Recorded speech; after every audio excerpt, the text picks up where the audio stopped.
Po, nagluluto po akong aminodong bukid. Halo ako ng kamoting kahoy. Nabili pa lang.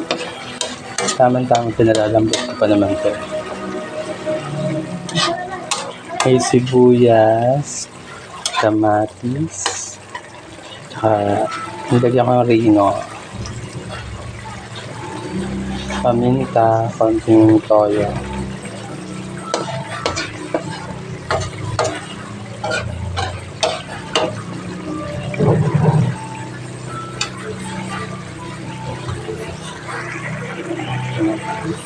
Nantay pa natin yung kamoting kahoy. Lalagyan natin siya ang kamoting kahoy habang pinalalambot ko pa ito. Dito ko ginisa yung sibuyas, bawang, kamatis. Pag sinama ko na dito.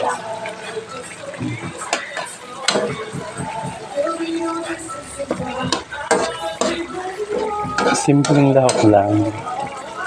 Kasi aminado ng bukid. Hinalong ko na lang ng pineapple juice.